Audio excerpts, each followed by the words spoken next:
Alright everyone, welcome back to another Star Wars Galaxy of Heroes video with Fat Phil, and today we have our account update for August 2025. If you are new to the channel, before you go and like and subscribe, which I want you to do anyway, the purpose of this video series is again that you can go back and watch these and see how my account has changed over a period of time. This is my kind of bookend every single month just to say, hey, what did I work on and what this really started out as even before I was creating content. I was in a guild at one point. It was called Jedi Powers, was the guild I was in before Sigma Mandos. And the guild leader, he would always, every month or so, he would go in and kind of tell us what he was farming, even down to like Cantina node this, Cantina node this. And I started following suit. And by the time we were in that guild for a bit, we had about half the guild giving us these updates. We didn't even ask for them. People would just do it. They saw us do it and they did it. So it was kind of a way to hold yourself accountable to what you were working on, to kind of say, hey, guild, we said we're working on Riva. Here's me farming Inquisitors, and it's matching up with what you see with my account. So I kind of turned that into, you know, content for the YouTube channel. So just a brief little history lesson there.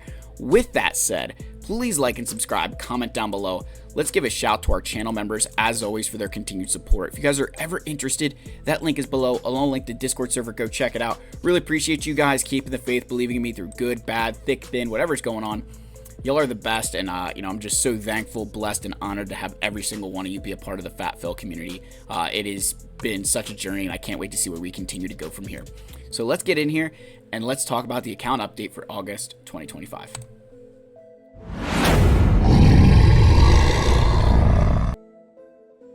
Alright, so let's just start with a big general milestone here. My account is officially above 13 million. So this past month, through some relic upgrades, we hit above 13 million, which is again, that's a pretty cool milestone to hit, right? We like to see that. That was pretty cool for me. I like that was a cool, fun little thing. Next, in terms of relic increases, there were 4 that we did this month. We did 4 relic 9s. To be fair, 3 of these guys were already relic 8 with Lord Vader, Kenobi, and General Skywalker. Lord Vader, again, just to kind of match my clones. General Kenobi, General Skywalker, Hondo requirements, getting them to relic 9, which are both beneficial to the way I play and, you know, helping my account. And then Hondo to relic 9, obviously a big deal as well, because that's another Hondo rec. Kind of helpful for the raid, but even just to, you know, an extra character that, hey, I'll get to use at some point. So all those characters move to relic 9.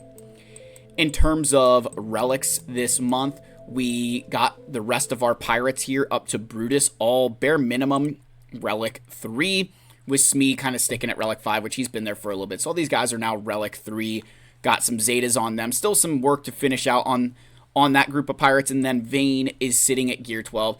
I will relic him. I just want to see kind of how good he is with or without Maz Kanata, so I'm not in a super big rush yet. We'll kind of have to wait and see how that pans out. We did get our Jedi varsity members to relic 7, Jedi Temple Guard and Depa both hitting relic 7, which again, I was doing that for the raid, so felt good about those relics. And then I used my Lightspeed tokens on Kira and Young Han. Haven't taken them any higher than where the tokens brought me, which was relic 1 and gear 12, but hey, you know, it's better than nothing, so feel okay with that. Thanks, Dobby. Feel good about, you know, those relics, you know, the gear here. I'm going to be tracking the Lightspeed tokens that I do get. This next group of them is for Imperial Remnants, which will not help me because I have all of my Remnants above the level that I will be getting from those specific Lightspeed tokens. In terms of just general farming, right, we're just kind of waiting around on pirates to go farmable at this point, because with the, you know, with Depa and Temple Guard at relic 7, we wrapped up our requirements for Jedi Master Mace Windu. So now we're just waiting for that event to come back. So just waiting for that event to come back. And so right now, if you actually look at my journey guide, we're in the middle of our Hondo farm. So we're just kind of in the middle of the Hondo farm, waiting around on the last batch of requirements, see where we need to continue to invest our relics and resources in order to get the job done. So looking forward to kind of the next batch here, getting Captain Silvo, and then seeing where we are shard wise and where they start going farmable, when that sort of thing. And that will even help me figure out how much gear resources I have for characters like Kira and Young Han. I would like to bring them to relic 5 for the Territory Battle Special mission, but we just kind of need to wait and see, because we still have Mace to gear up, we still have Maz, you know, a lot of stuff to do before I can just feel really confident about bringing characters like Kira and young Han to Relic 5 when we've done some other things for the guild in order to kind of make up for that. So that's kind of the situation we've got cooking there. Some other milestones kind of guild related here. If we go to my guild, we are now hitting the max crate in the raid, which is really nice. So that max crate, that's been our second max crate of, in the guild so far. I myself am now scoring 11.1 million points, which is, for me, that's a pretty good score. That's above what I would need, for my average, but feels nice to be at least above what I would be needing to hit that max crate. We've got some guys who've really been pulling their weight, and so for a bunch of us just to get into this range was really a big deal and something that we can hang our hat on as we're moving into, the latter stages of the game. I shouldn't have gotten out of that screen, because the other thing that my guild has done recently that I want to give us a big shout for is we've changed up our territory war policy.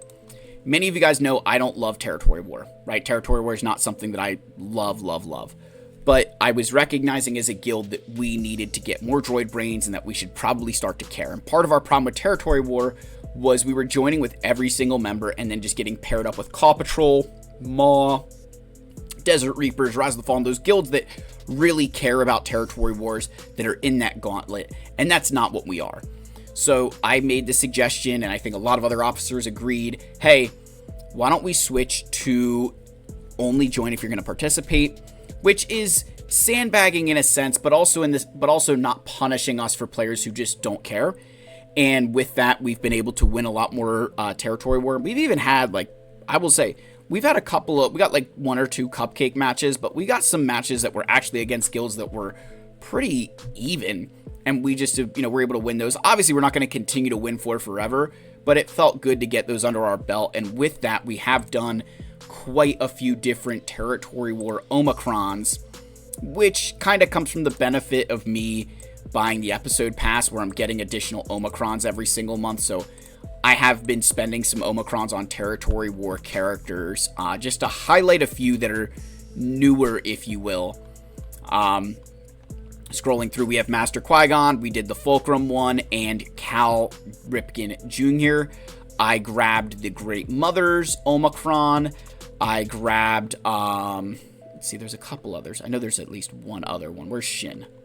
My Shin, wherever Shin is, I grabbed her Omicron as well. So I did like 4 or 5 territory war Omicrons just to kind of make sure that we were a little bit more prepared for what was coming. And I felt, and again, I'm very pleased with that. I'm happy to do it for my guild. It's something I got to give them a lot of credit for, that we really have been responding well as just an entire guild to whether we're going for raids, whether it's territory wars or territory battles. We've done a really, really good job as a guild kind of uniting together.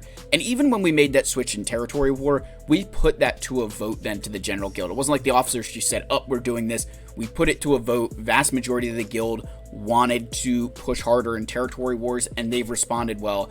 I really want to give them a big shout as a part of this channel account update, because they've been a huge part of that. And, the droid brains have been extremely welcome on our accounts, because that's an area, again, droid brains are a big thing in this game. They are something that you really want to get a lot of, and especially now as we're in this stage where you're going after the Hondos and the characters who want those Relic 9s. You think, I've done a lot of Relic 9s this year. We're at a lot of Relic 9s so far. There's 5, 10, 14, and then you figure 15, 16, 17, 18. So 18 Relic 9s in 19 if you count Cup. We've done a lot of them so far in 2025, and that's including some Relic 8s as well, and even characters, down here again, Relic 8s. It's been a really good year in roster growth, and this has been something that, again, this is kind of where my account is now. I might not be doing quite the number of full relics, characters from 0 to Gear 13, but the quality of my relics is beginning to increase as I push further in the game and get to that point, and so that need for droid brains was something that we were beginning to notice. The last thing I do want to mention is mods. Again, as you guys know, mods are something that we really care about on this channel. And I know a lot of people have been asking what happened to Mod Mondays, and to be perfectly honest with you, part of it was I got impatient, and I'd say another area was that I just was running out of slicing materials. With how much faster I'm obtaining characters, my need for mods is increasing like crazy, and so I kind of have to be a lot more reactive to my modding, and holding on to materials like that is really hard for me.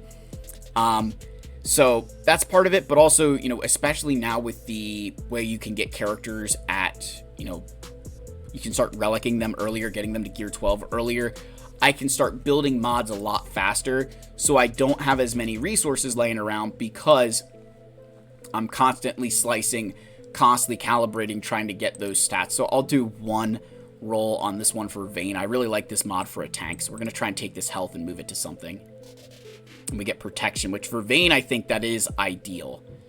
So now we've got 12% protection there. But yeah, I've been trying to work on my mods for characters like these, pirates, because again, they're needed for the raid, and especially a character like Vayne, who's going to be going in Galactic Legend Hondo's team, similar with Brutus. I want to make sure that I've got good mods on them, that I've got the modding in order that it's not taking mods off of 50 different characters to make it work. So we are continuing to work on our mods, but Mod Mondays kind of had to be sacrificed for the greater good of my account as the need for mods got greater and greater.